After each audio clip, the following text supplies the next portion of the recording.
All right, I've started recording. Thank you, Jay. Good morning, everyone. Good morning. How's your week going? Well, I had a birthday yesterday and had a celebration. Were you with your grandkids? And great, and everything, yes, everybody was there. That's great. Happy birthday. Thank you.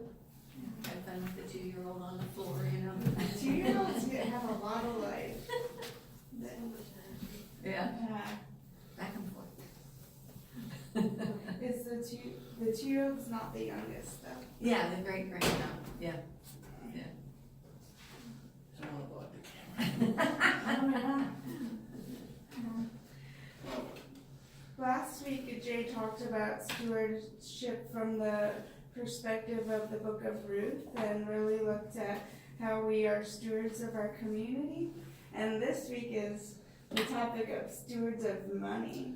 Yes, today is the money sermon, which is, I think the one most congregants and pastors get nervous about. But it is a part of stewardship. Yeah. And so we're gonna start with a prayer that goes all the way back in our Methodist tradition to John Wesley. Yeah. So he has a number of sermons on stewardship, but he has one on the use of money. That's here. But, oh, sorry, I only gave you one page. Sorry, yeah, there's 2 pages. Oh. That's it. That's my bad. Here you guys. Here's a full set. Here's a full set. Oh, you I'll want the take your front evidence. pages back. Please. Yeah, so this is a printout There you from go. the book Praying in the Wesleyan Spirit. It says 52 prayers adapted from, if you would like to see, I also have in my office John Wesley's Anthology of Sermons. But this is also more modern language. Yeah, it's from a more prayerful perspective of his prayer and just kind of a summary. Show me the title again. Praying in the Wesleyan Spirit Wesleyan Spirit. by Paul Chilcote, Chilcote. So one prayer for each week of the year. Okay. And this will go well with our text. So the one we're reflecting over this morning is the one we're doing in worship. I will open us in prayer. So, but we wanted you, because it's kind of a longer prayer, wanted you to be able to follow along as well. Oh, okay. All right, so let us pray. Steward of all life, 3 rules are essential to the proper use of my resources. Enable me to gain all that I can. But as you bless my labors, guard me from harming my health, my mind, or my neighbor in the process. May honest work and common sense be my guide. Encourage me to save all I can. Guard me from wasting your precious resources to gratify unhealthy and prideful desires. May the most important legacy I leave behind be that of justice, integrity, and generosity. And so empower me to give all I can in my efforts to be a good steward of your many blessings. Give me what I need to provide caringly for those I love. Open my heart to the needs of those who are close at hand, and create a generous spirit within me to do good to all. God, you have blessed my life in so many ways. As I seek to be a faithful steward of all I have received from your hand, may I keep these questions foremost in my mind.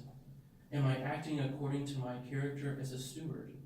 Am I obedient to your word and your calling upon my life?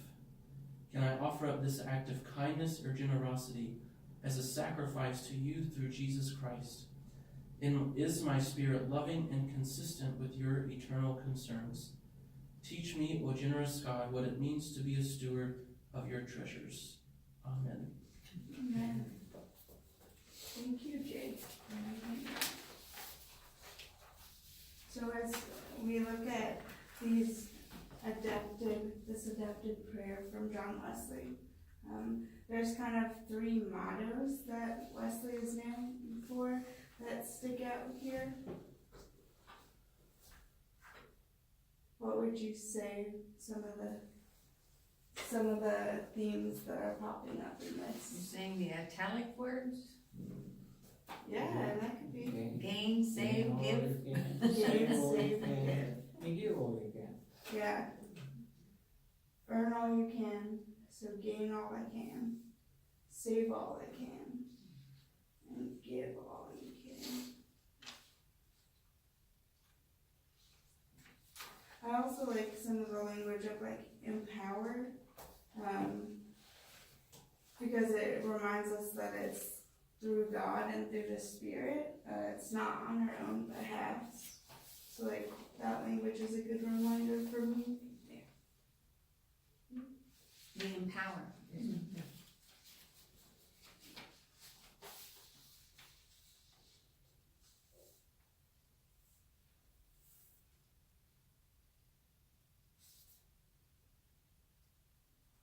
I feel you don't usually hear a lot of preachers explicitly say to gain all that you can. I mean, he has caveats that it's not gained in a way of Not for yourself, and harming Yeah. yourself or harming others, but he's like, earn as much money as you can so that you can save and give as much as you can, but it's still It's kind of a caveat. yeah. Like, do this, but do it in respect of your neighbor. But it's also, it's Wesley's honesty that I like too. He doesn't beat around the bush. Like, if you can get more money, maybe you should. No, just get everything that you can, so that it enables you to be able to be a more faithful steward. Mm.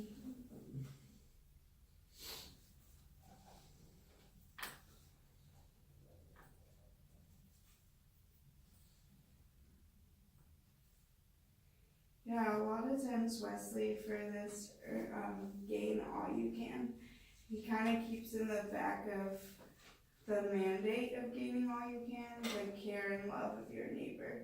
It's like that is the test. So if you're gaining all that you can, but like harming your neighbor's body or exercising exploitation, putting your neighbor in danger, then if there's any harm in the process of health or mind to my neighbor, then it's kind of like stop, re-examine, think. There is a guy in the neighborhood who is always, where is he? McDonald's or somebody is always, Becky. yeah, and lives on the street, I'm sure, just has a backpack and all that kind of stuff, but Yeah, it's hard to see those examples in our everyday life. and that would giving, not that we have been, but would giving, help him or harm him, maybe just make him continue to do the way he is doing, versus finding help somewhere. Yeah, No. and there's a lot of services in this area too. Yeah, So like, how can we point him or help him find those Right. here? Yeah.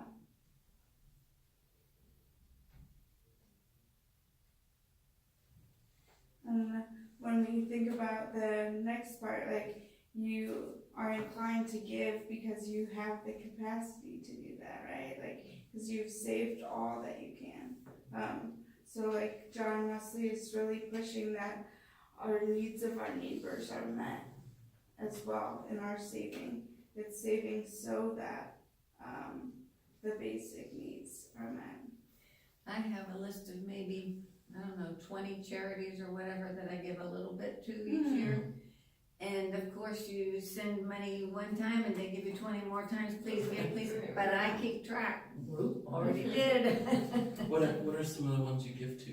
Oh geez, I don't know. Very cross. Red Cross, Cancer Society, Lung Society, things that have touched our lives somewhere, Yeah. sometime. That's good. Yeah. What can Make a wish. Make a wish Yeah. foundation. But there's hundreds out there. Yeah, there's a lot of options. Yeah. So like, what can you trust? Like, who's giving To use it properly. Mm-hmm.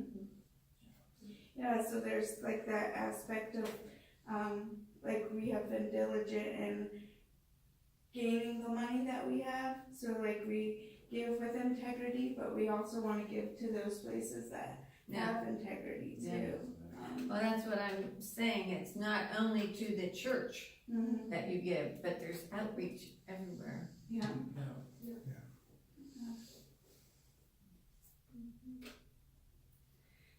One of the things that I feel like we don't. Do you guys know a lot about like the way John Wesley lived? It's rumored that he did not have like much in his pockets when he died, just a few cents. Yeah, he figured out how much it cost him to live every year, which was 28 pounds, whatever that reference is now, I don't know.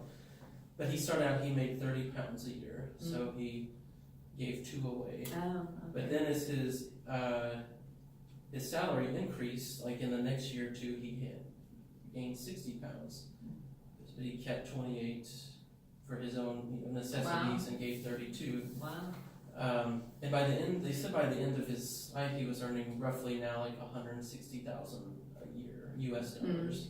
But he was giving away 28, or he was only still keeping the 28 and giving everything else away. And he said that if I die with more than like 10 pounds or something on me, call me a thief and a liar, and basically discredit everything I ever. Wow. So then he died with just like 1 or 2 coins in his So pocket. he really lived what he was talking Yeah. about. Wow. He was like very regimented in that way with his spending, and even like what he ate. He wasn't like eating the most indulgent meals. He must have gone to McDonald's. There's one place to eat. Yeah, he even talked about like the spices you use. Like, don't use things that are like too expensive.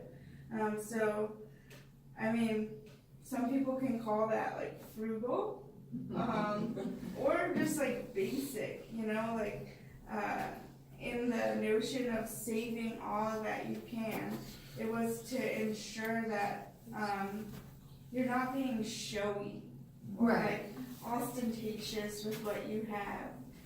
What you have is a gift from the Spirit and a gift from God, and this should be celebrated, but it's not to give and have the newest car so that your neighbor can see and be jealous. You know, and You can sit by me and eat your steak and you get the hamburgers. right. It's what's basic, what is needed, not necessarily like what is the most beautiful and elaborate thing I can have. Sure, including your house. Yeah. And I think that's like so countercultural to the way that we lived then and today. Well, for Wesley, what really changed for him was he had a cleaning maid over to clean. I don't remember if it was his college dorm or his house, but he had just bought these like really nice and kind of expensive paintings or wall art. He just hung them up, and she was cleaning, and she was about to go home, and it was like freezing cold. And he said that all she had was just a very thin linen gown that she couldn't even afford a jacket. And he reached in his pockets to give her money to buy a coat, but he had just spent it on all these nice wall paintings. And so for him, and he had very strong language, he's like, would God say to me, good and faithful servant, these paintings are now like the blood of this poor maid, because she's freezing in the cold, because I've spent indulgently on myself. So for him, that was like really one of the big turning points. Yeah.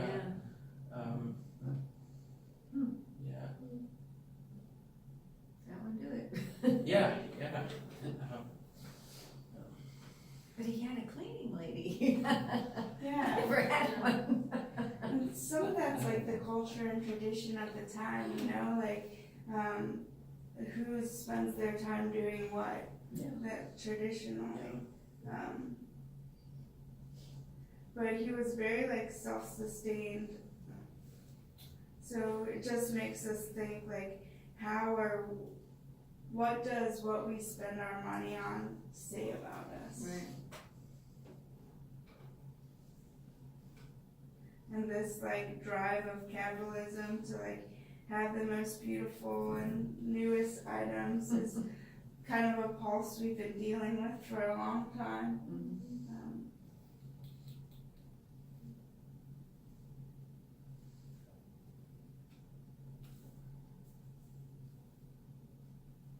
Can you think of a way of earning money that might not pass the test of loving your neighbor?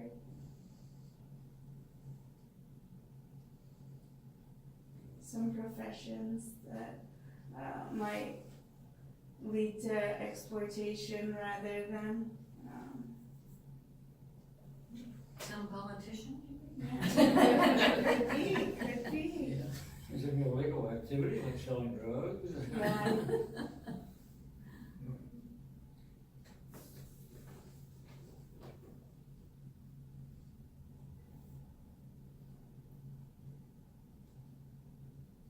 And it's also like a good reminder to really consider, like when we're buying something, like, Do you really need it? yeah, do I need this? What does it represent? Who's a part of the creation of this or Right. the producing of it? How are they being affected?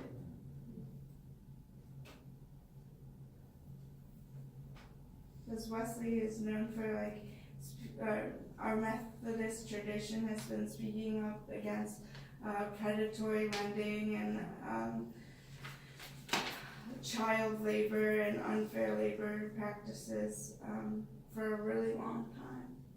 So it's good to see how this tradition began and has continued throughout the years.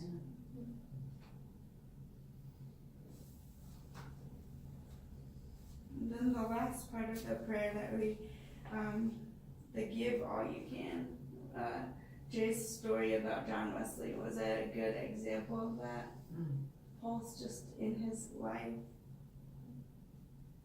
This kind of seems like the climax of everything in the prayer, you know, like you earn and save all that you can so that you can give. And God is even remarked as a generous God.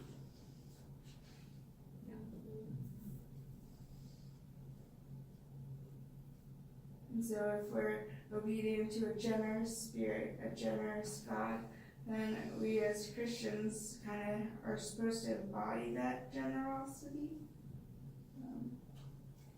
Teach me, O generous God, of your treasures. Yeah, so it Come from switches him. the mind frame. Yeah. Yeah. There's so much in it that's about the intention Mhm. and the thoughtfulness of the act of giving and saving and earning Yeah. that builds upon itself. According to my character as a steward. I think what this offers better than what the church often says is we such a long history of saying you have to give 10%, and so it's like there's this numerical bar that we're like, oh, we have to get to this point instead of it being a joyful overflow expression, you know, of whether you give to that or not. But it's I don't, to me, like to say you have to be giving 10% is, I don't know how to word it, but Like limits or?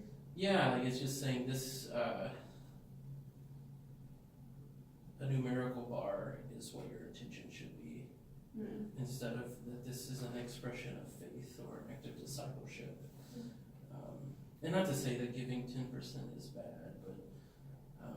but also for some people that's not possible. Right. And so how do you help people, what does generosity look like for, it's different on everyone on an individual basis. Do you guys have an example of someone who you know is generous or is a good example of generosity out of their faith? When I was in college, I took a class on poverty in America, and part of the course was that we we're trained to help people in our community who had low income to file their taxes for free, so that they did not have to pay. And so, for your different sessions, you would, get to meet a number of people, and this people coming to you that you've never met and are like revealing very personal, here's how much money I make, and Sure. It was not a lot, but the overwhelming majority were deeply committed churchgoers who gave a significant, very generous part of their money to their church, even though they had very little to live on. But for them, like they would say, like this, how can I not give to my church or to this different nonprofit? Is that was very, and that was person after person. It was very powerful to see that they did not have a lot, but We're still willing to. like for them to not Share. give was unthinkable. And just that was so deeply ingrained in each of them was very powerful.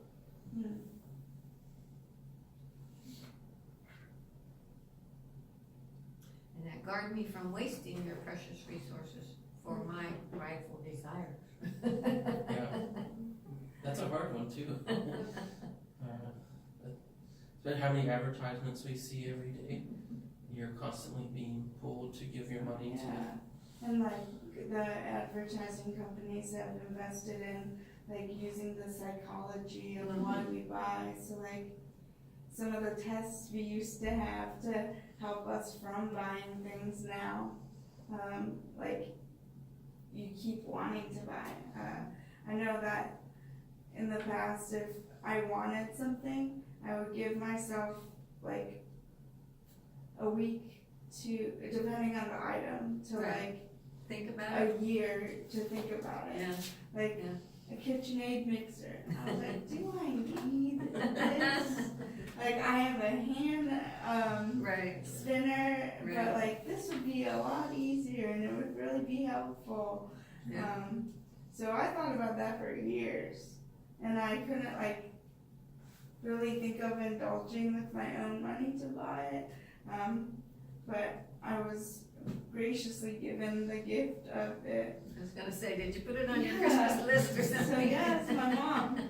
But she's one of those generous givers to the church and to my sisters and I. I know that like whenever we have a need, if we name it around her, it can be very dangerous because you'll get something, whether it be the one thing you're asking for or something that helps you contribute to that need in the future. Another way, you think of something you want, then you start saving towards that, and then you get the money to save. Yeah, I think that's like one of the ways we teach our kids to like be conscious about our money and our spending. Yeah, like teach them to save. Wait until you get it. Yeah, earn the money to have that indulgence. How did you teach your kids to be generous? It was a hard lesson. You don't really technically get an allowance in this family, but if you need money, come talk to us. So everyone was aware when someone wanted something or needed And here's a job you might do. that could help you. My mom, every Sunday we'd go to church, and we'd get out of the car and I'd go to Sunday school, she'd always give me $1 to put in the plate. Right, and it better be there. Yeah.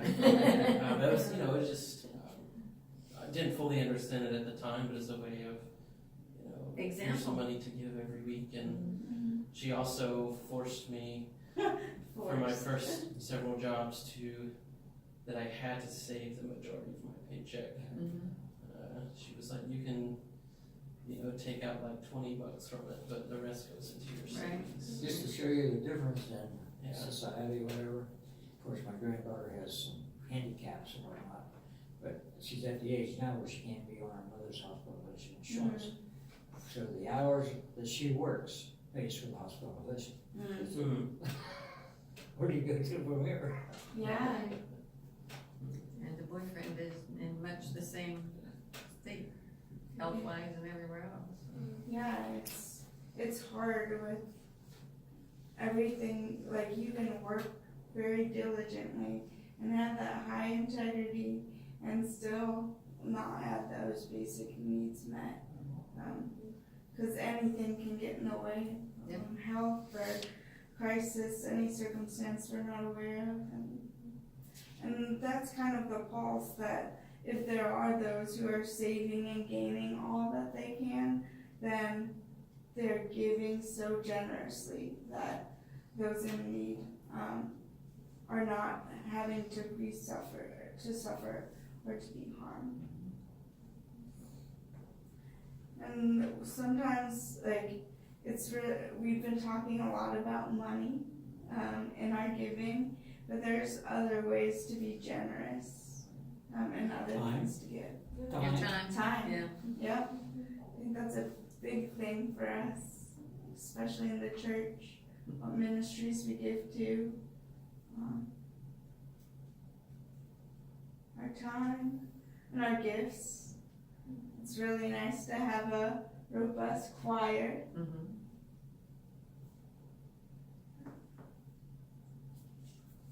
Well, I wanted to share an example of someone in our biblical passages,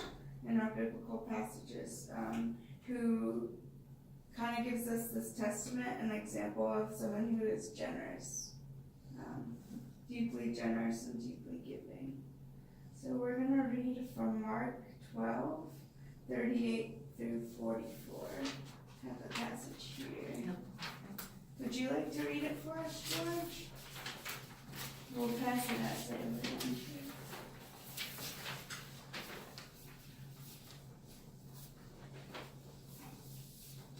Jesus denounced the scribes.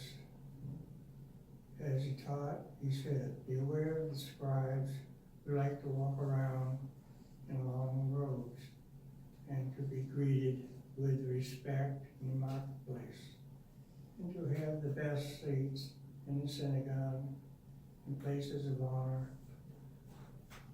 at banquets. They devour widows' houses and for the sake of appearance say long prayers. They will receive the greater condemnation." The widow's offering sat down opposite the treasury and watched the crowd putting money in the treasury. Many rich people put in large sums.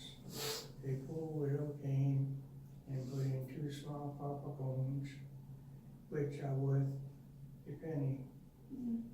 Then he called the disciples and said to them, "Truly I tell you, this poor widow has put in more than all those who are contributing to the treasury, for all of them have contributed out of their abundance. But she, out of her poverty, has put in everything she had, all she had to live on." They obviously didn't pass the plate. Mm. They went to the plate. Yeah. Yeah, and just that action can be very different. Yeah. The passive receiving the plate or actively going to it. Thanks for that example. Thanks for reading, George. How would you say the scribes are described in this passage? Yeah, Not but they like think too they well. like Not too themselves. well. They're a little full of themselves. Mhm. That gives them a lot of breath and hoidiness for their long prayers. Yeah, one pastor I read about this said he always wants to avoid this passage because of how it makes religious leaders look. So they're not in the best light. No, it's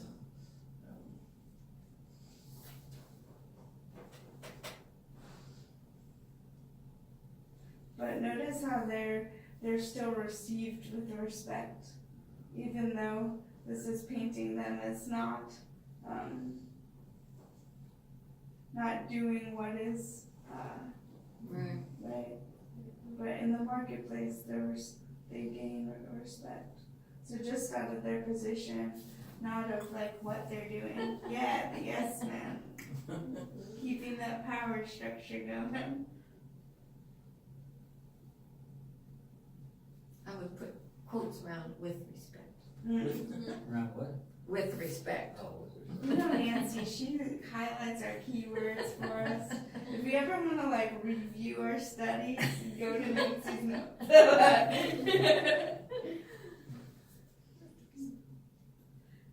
How do you think the widow is described? What's her? she's my kind of gal. She's your kind of gal? What makes her your kind of gal? She has very little, but she can share. Mm.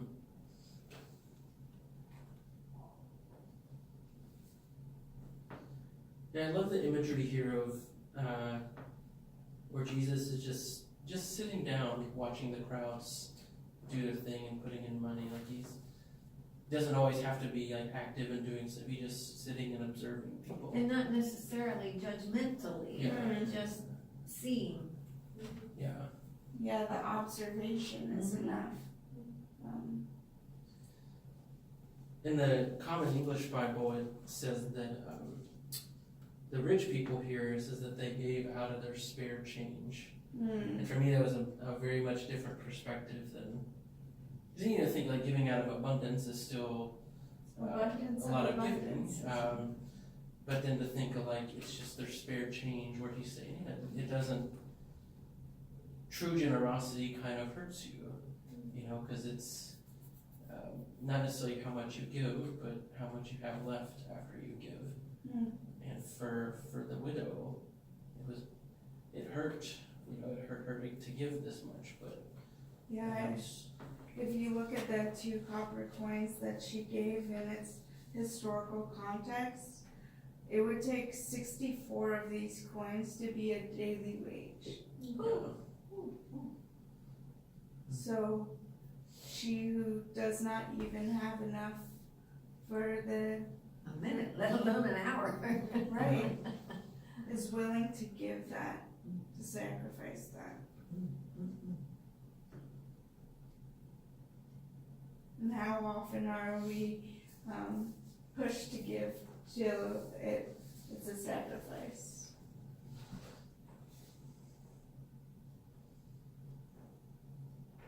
And these Jewish religious leaders would have been taught in our Hebrew traditions of caring for the poor and the widow.